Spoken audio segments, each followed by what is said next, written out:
Good morning. स्टिलर system in pteridophytes हम study कर रहे थे। उसमें पार्ट फर्स्ट के बारे में हमने स्टडी किया था। पार्ट फर्स्ट में बताया था कि स्टील क्या है और स्टील के टाइप्स क्या हैं, जिसमें बताया था कि स्टील दो प्रकार की होती है, प्रोटो स्टील और साइफोनो स्टील। जिसमें प्रोटो स्टील के टाइप्स के बारे में हमने स्टडी किया था। प्रोटो स्टील 4 प्रकार की स्टील थी, जाइलम की आकृति के आधार पर haplostele, actinostele, plectostele, mixed protostele. आज हम साइफोनो स्टील और उसके टाइप्स के बारे में पढ़ेंगे।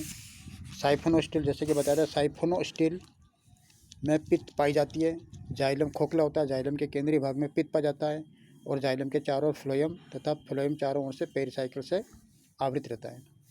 साइफोनो स्टील जाइलम व फ्लोएम की स्थिति के आधार पर साइफोनो स्टील 2 प्रकार की होती है, एक्टोफ्लोइक साइफोनो स्टील तथा एम्फीफ्लोइक साइफोनो स्टील। एक्टोफ्लोइक जैसे नाम से पता लग रहा है कि इसमें जाइलम के बाहर की ओर फ्लोएम पाया जाता है। इसमें जाइलम होलो रिंग के रूप में पित्त को घेरे रहता है तथा जाइलम के बाहर की ओर फ्लोएम तथा पेरिसाइकिल उपस्थित होते हैं। इस प्रकार का स्टील एक्विसिटम, ओसमुंडा आदि वंशों में पाई जाती है। एम्फीफ्लोइक साइफोनो स्टील, यहाँ जाइलम खोखले वलय के रूप में पित्त को घेरे रहता है तथा जाइलम के भीतर व बाहर दोनों ओर क्रमशः फ्लोएम तथा पेरिसाइकिल, बाह्य फ्लोएम व पेरिसाइकिल तथा भीतरी फ्लोएम व पेरिसाइकिल उपस्थित होते हैं। इस प्रकार की स्टील एडियंटम, मार्सिलिया आदि फर्नों में पाई जाती है।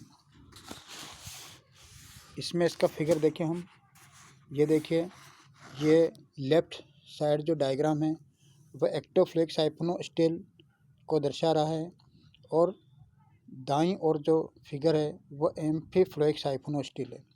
एक्टोफ्लोइक साइफोनो स्टील में कॉर्टेक्स, फिर आउटर एंडोडर्मिस, फिर outer pericycle, outer phloem, xylem, यानी जाइलम के बाहर ही फ्लोएम पाया जाता है, तो उसे एक्टोफ्लोइक कहते हैं। जाइलम के दोनों ओर अगर फ्लोएम उपस्थित होते हैं तो उससे हम एम्फीफ्लोइक साइफोनो स्टील कहते हैं। साइफोनो स्टील के मॉडिफिकेशन ऑफ साइफोनो स्टील।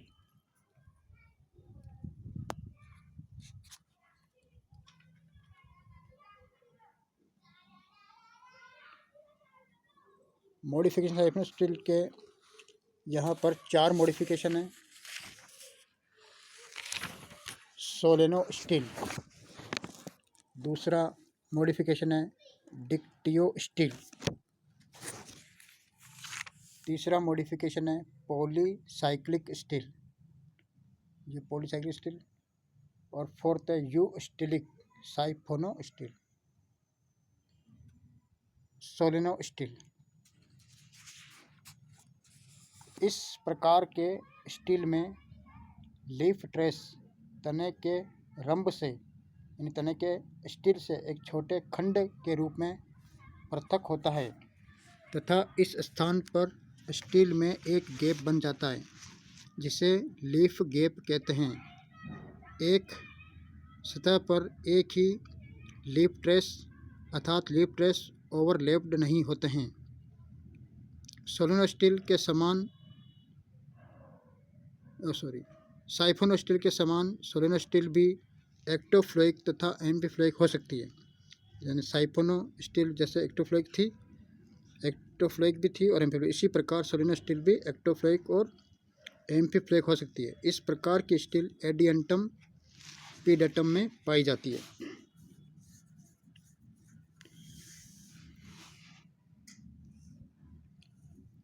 इसका फिगर देख लीजिए, ये इसका फिगर है सोलेनो स्टील।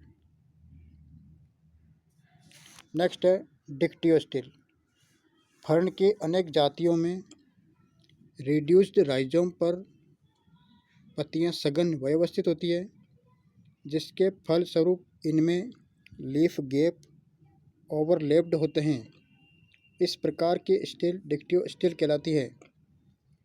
ओवरलैप्ड लीफ व ब्रांच ट्रेस के कारण रंब स्टील अनेक खंडों में बढ़ जाती है और ये छोटे छोटे खंड मेरी स्टील कहलाते हैं।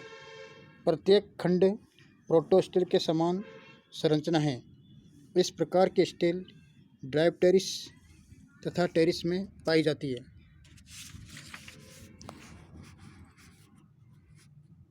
ये देखिए इसका फिगर है। ये इसमें लीफ ट्रेस, कई सारे लीफ ट्रेस हैं और स्टील छोटे छोटे खंडों में विभाजित हो गई है और प्रत्येक खंड को मेरिस्टील कहते हैं। प्रत्येक मेरिस्टील प्रोटो स्टील के समान संरचना है। जिस प्रकार प्रोटो स्टील में जाइलम खोखला नहीं होता है, जाइलम ठोस होता है, इसी प्रकार यहाँ पर भी जाइलम ठोस है और केंद्रीय भाग में उपस्थित है। जाइलम के चारों ओर फ्लोएम उपस्थित है। फ्लोएम के चारों ओर पेरिसाइकल और फिर इसके बाहर की ओर एंडोडर्मिस उपस्थित है। तो यहाँ पर 5 मेरिस्टील्स दर्शाए गए हैं और ये मेरिस्टील्स ग्राउंड टिश्यू में उपस्थित रहते हैं। लीफ ट्रेस है और 2 मेरिस्टील के बीच में लीफ गैप उपस्थित हैं। तो इस प्रकार के स्टील को हम जाल रंभ या इंग्लिश में डिक्टियो स्टील कहते हैं। नेक्स्ट स्टील है पॉलीसाइक्लिक स्टील। कुछ फर्न में स्टील की 2 या अधिक रिंग्स उपस्थित होती है। इस प्रकार के स्टील को बहुचक्रीय या पॉलीसाइक्लिक स्टील कहते हैं। इस प्रकार के स्टील टेरिडियम एक्विलिनम, मेटोनिया पैक्टिनेटा और टेरिस पोडोफिला में पाई जाती है। इनमें अलग अलग रिंग की संख्या अलग अलग होती है। जैसे टेरिडियम एक्विलाइनम में 2 रिंग्स पाई जाती है। इसी का डायग्राम दिखाया गया है। ये देखिए, इसमें 2 रिंग्स हैं, एक बाहर की तरफ है और एक अंदर की तरफ है। बाहर वाली जो रिंग है उसमें 3 और 4 5 7 मेरिस्टील्स उपस्थित हैं और जो अंदर की रिंग है उसमें 2 मेरिस्टील्स उपस्थित हैं और ये रिंग्स आपस में अस्क्लेरेनकाइमा, ग्राउंड टिश्यू का अस्क्लेरेनकाइमा से अलग अलग विभाजित हैं और ये भी ग्राउंड टिश्यू में ही पाए जाते हैं। तो इस प्रकार की स्टील, क्योंकि इसमें रिंग्स की संख्या 1 से अधिक होती है, इसलिए इस प्रकार की स्टील को हमने पॉलीसाइक्लिक स्टील नाम दिया। यदि रिंग्स 1 से अधिक नहीं होती, यदि एक ही रिंग्स होती तो इसका नाम पॉलीसाइक्लिक स्टील ना होकर के डिक्टियो स्टील ही रहता। इसलिए यहाँ पे रिंग्स की संख्या 1 से ज़्यादा है, इसलिए इसका नाम पॉलीसाइक्लिक स्टील रखा गया है। और ये टेरिडियम एक्विलाइनम में 2 रिंग्स हैं, मेटोनिया पैक्टिनेटा में 3 रिंग्स पाई जाती है और टेरिस पोडोफिला में 4 रिंग्स पाई जाती है। बहुचक्रीय रंभ का नामकरण इनकी बाह्य वलय की प्रकृति पर निर्भर करता है। यदि बाह्य वलय सोलेनोस्टील है तो उससे पॉलीसाइक्लिक सोलेनोस्टील नाम देंगे और यदि बाह्य वलय डिक्टियो स्टील है तो उससे पॉलीसाइक्लिक डिक्टियो स्टील नाम देंगे। अंतिम प्रकार की स्टील है यू स्टेलिक साइफोनो स्टील। यू स्टेलिक साइफोनो स्टील, इसमें इस प्रकार की साइफोनो स्टील में जाइलम खोखला होता है और रिंग टूटकर अनेक कोलेट्रल वेस्कुलर बंडल का निर्माण करती है। सभी वेस्कुलर बंडल एक रिंग में स्थित रहते हैं। इससे पॉलीफेसिकुलर साइफोनो स्टील भी कहते हैं। इस प्रकार की स्टील इक्विसिस्टम के वायवीय परहों की इंटरनोड में पाई जाती है। इस प्रकार हमने स्टील के बारे में स्टडी किया। इसका फिगर भी हमने पढ़ा।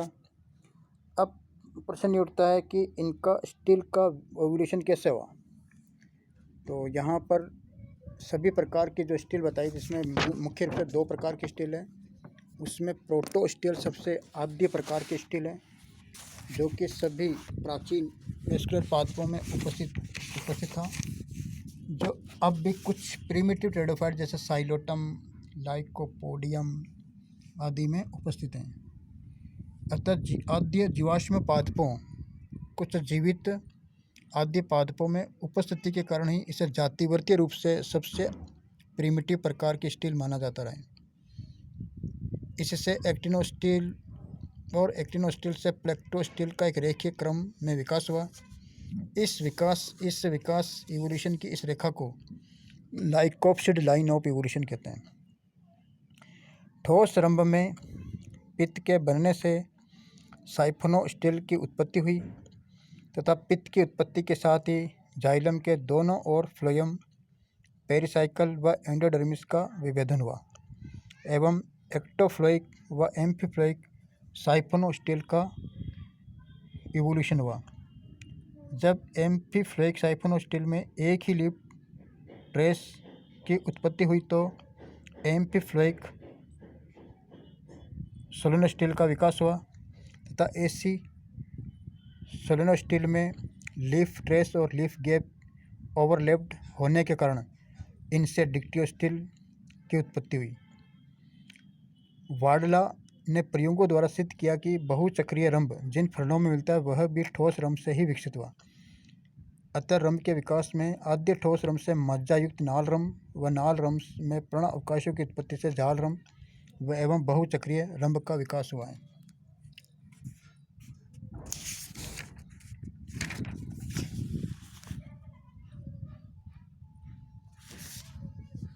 इस प्रकार यहाँ पर प्रोटोस्टील सबसे आद्य प्रकार की स्टील है और इसे सबसे सरल प्रकार की स्टील भी कहते हैं। इसमें केंद्रीय भाग ठोस जाइलम का बना होता है और प्रोटोस्टील नाम जो है सबसे पहले प्रोटोस्टील नाम जेफरे ने दिया था, जेफरे ने रखा था और प्रोटोस्टील से ही साइफोनोस्टील और इनके जो मॉडिफिकेशन है उनका विकास एक रेखीय क्रम में हुआ।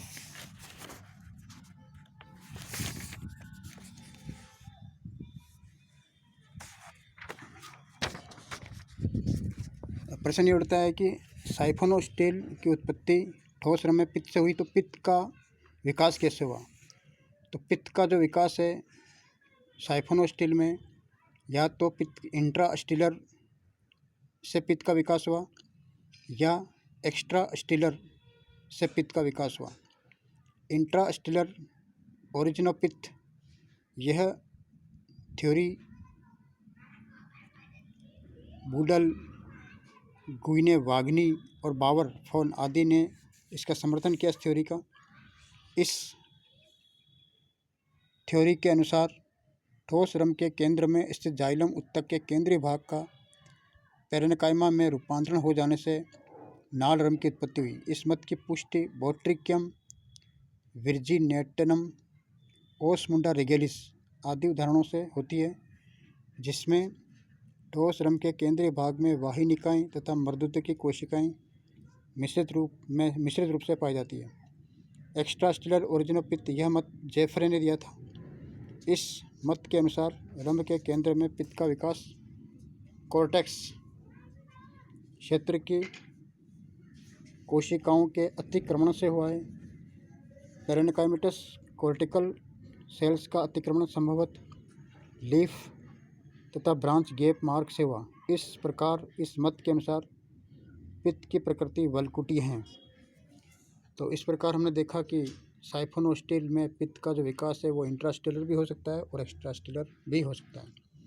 और स्टील क्या है, स्टील कितने प्रकार की है, क्या क्या इसके मॉडिफिकेशन है, ये सभी हमने इसमें चित्र सहित स्टडी किया था। इसी प्रकार से आप इस टॉपिक को चित्र सहित अच्छी तरह से रिवाइज करिए तो यह स्टीलर सिस्टम इन टेरिडोफाइट्स आपका क्लियर हो जाएगा। एक प्रश्न उठता है कि लीफ ट्रेस किसे कहते हैं। तने की स्टील पत्ती की स्टील से, यानी तने की स्टील पत्ती की स्टील से एक वेस्कुलर स्ट्रैंड द्वारा जुड़ी होती है, उससे हम लीफ ट्रेस कहते हैं। लीफ ट्रेस की अनुपस्थिति और उपस्थिति प्लांट्स की प्रीमिटिव और एडवांस अवस्था को दर्शाती है। अगर लीफ ट्रेस एब्सेंट है तो वो प्लांट प्रीमिटिव कहलाएगा, यदि लीफ ट्रेस उपस्थित है तो वो प्लांट एडवांस्ड कहलाएगा। जैसे प्रीमिटिव जो टेरिडोफाइट्स है उसमें लाइकोपोडियम है, सिलेजिनेला है, इनमें तने व पत्ती के वेस्कुलर सिस्टम का विकास अलग अलग होता है। दोनों का मतलब वेस्कुलर सिस्टम का विकास अलग अलग होता है, जिसके कारण लीफ गैप नहीं बनते हैं। इनमें लीफ ट्रेस अल्प विकसित होते हैं, जो तने के वेस्कुलर सिस्टम की सतह पर संलग्न रहते हैं। इसके विपरीत एडवांस्ड वेस्कुलर क्रिप्टोगेम जैसे टेरिडियम, टेरिस आदि में लीफ ट्रेस के उत्पन्न होने से तना रंभ में लीफ गैप उत्पन्न होते हैं। Thank you.